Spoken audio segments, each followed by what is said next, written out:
Hello guys. അപ്പൊ ഇന്ന് ഞാൻ പഠിക്കുന്ന ഇൻസ്റ്റിറ്റ്യൂട്ടിലെ ബാച്ച് ഇനോഗ്രേഷൻ ആണ്. അപ്പൊ അതിന് കുറച്ച് ആർഭാടമായി ഒന്ന് ഒരുങ്ങിപ്പോവാന്ന് വിചാരിച്ചു. പ്രത്യേകിച്ച് കാര്യമൊന്നുമില്ല, എന്നാലും ഒന്ന് ഒരുങ്ങിയേക്കാം. പിന്നെ ഇന്ന് ഈ വീഡിയോയിൽ ഒരു ഗസ്റ്റ് റോൾ ഉണ്ട്. അവൾ അങ്ങനെ പറയണോന്ന് പറഞ്ഞു. സോ ആ ഗസ്റ്റിനെ ഞാൻ വിളിക്കും.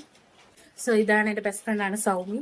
സോ ഞങ്ങൾ രണ്ടുപേരും കൂടി ഇന്ന് ഒന്ന് അണിഞ്ഞ് ഒരുങ്ങി അവിടെ ചെല്ലാന്ന് വിചാരിച്ചു. സമയം ഒരുപാട് അതിക്രമിച്ച് എന്നാലും പോയേക്കാം. അപ്പൊ ഞാൻ ഈ കൊലക്കൊന്ന് മാറ്റിട്ട് പെട്ടെന്ന് വരാം. അപ്പൊ ദേ ഞങ്ങൾ ഒരുങ്ങി റെഡി ആയിട്ടുണ്ട്. ഇനി ഇതിന്റെ ഫുൾ ലുക്ക് ഞങ്ങൾ പുറത്തിറങ്ങിയിട്ട് കാണിച്ചാൽ ഓക്കെ. ശരിക്കും പറഞ്ഞാൽ പടിപാളി എന്ന് പറഞ്ഞാൽ മതിയല്ലോ. ഞങ്ങളുടെ ഒരുക്കും ആഡംബരം കാണിപ്പെല്ലാം കഴിഞ്ഞു വന്നപ്പോഴത്തേക്ക് ബാച്ച് ഇനോഗ്രേഷൻ ഒക്കെ കഴിഞ്ഞവിടെ. പിന്നെ അടുത്തത് പാരന്റ്സ് ടീച്ചേഴ്സ് മീറ്റിംഗ് ആയിരുന്നു. പിന്നെ എന്തായാലും വന്നേൽ ഇനിയിപ്പോൾ അതെങ്കിലും അറ്റൻഡ് ചെയ്യാന്ന് കരുതി അവിടെ ഇരുന്നു. അങ്ങനെ ടീച്ചേഴ്സ് ആണെങ്കിൽ പാരന്റ്സിനൊക്കെ ആവശ്യമായിട്ടുള്ള ഇൻഫർമേഷൻസും കോഴ്സ് ഡീറ്റെയിൽസും ഒക്കെ പറഞ്ഞു കൊടുക്കായിരുന്നു. അങ്ങനെ അതെല്ലാം കേട്ട് കഴിഞ്ഞ് പ്രോഗ്രാംസ് ഒക്കെ കംപ്ലീറ്റ് ആയപ്പോഴത്തേക്കും വാ മിസ്സേ നമുക്ക് വീഡിയോ എടുക്കാമെന്ന് പറഞ്ഞ് ഞങ്ങളുടെ മിസ്സിനെയും വിളിച്ചെടുത്തോണ്ട് ഇതാണ് ഞങ്ങളുടെ മിസ്സിന്റെ പേര് ഷൈനി എന്നാണ്. ആളൊരു പാവ ഉമ്പിയെ കൊണ്ട് കല്ലെടുപ്പിക്കുന്നതൊക്കെ ഹായൊക്കെ പറഞ്ഞു കഴിഞ്ഞിട്ട് ഞങ്ങൾ അവിടെ നിന്ന് ഇറങ്ങി. പ്രോഗ്രാംസ് ഒന്നും ഇല്ലല്ലോ. അങ്ങനെ ഇന്നത്തെ വീഡിയോ ഇത്രയേ ഉള്ളൂ. ഇഷ്ടമായെങ്കിൽ ലൈക്കും കമന്റും സബ്സ്ക്രൈബും ചെയ്യാൻ മറക്കില്ല. Bye guys.